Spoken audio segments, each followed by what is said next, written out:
جب اس سٹیج سے ہم آگے نکل جائیں تو پھر ایک اور سٹیج شروع ہوتی ہے، وہ یہ ہے کہ سوشل لائف ہماری نجی لائف تھی، اس کے بعد اب سوشل لائف کی سٹیج آ جائے گی۔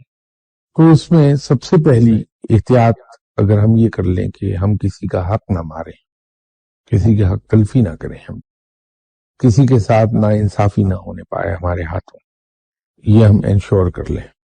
تو جب ہم یہ کرنا شروع کر دیں تو پھر اس سے اگلی سٹیج پر ہم چل جائیں کہ لوگوں کے ساتھ ہم ایثار کا سلوک کرنا شروع کر دیں، اپنی ضروریات کو میں اپنی سے جب میں کہتا ہوں تو میری مراد ذاتی ہے، بیوی بچوں کی ضروریات کو نہ روکیے، وہ حقوق میں آ جائے گا۔ اپنی ضروریات کو ہم روک لیں، اپنے آرام کو ختم کر دیں، اپنی تفریح کو ختم کر دیں اور دوسروں کے کام آ جائیں، ہم ان کے لیے بہتری کا سلوک پیدا کریں۔ اور جب ہم اسے عادتاً کرنے لگیں، یہ ہماری فطرت ثانیہ بن جائے، تو پھر ہم احسان کے درجے پر جائیں کہ لوگوں کے ساتھ ہم احسان کا سلوک کرنے لگیں۔ اور اپنی ڈکشنری میں سے آپ 2-4 لفظ نکال دیجئے، ایک تو بدلہ اور انتقام۔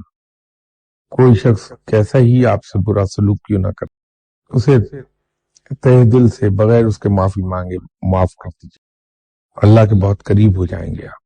گلے شکووں سے زبان بند کر لیجئے، کسی شخص کے بارے میں دل میں کوئی گلہ یا کوئی شکوہ نہ آنے پائے۔ دل کو ہمیشہ آپ آئینے کی طرح صاف رکھیے، کوئی میل نہ رہے۔ یقین کیجئے کہ اللہ کے بہت قریب چلے جائیں گے آپ۔ زبان سے جب بھی کسی کے بارے میں کوئی بات نکالیں تو تعریف ہی ہو، کسی کا عیب بیان نہ کرنے پائیں۔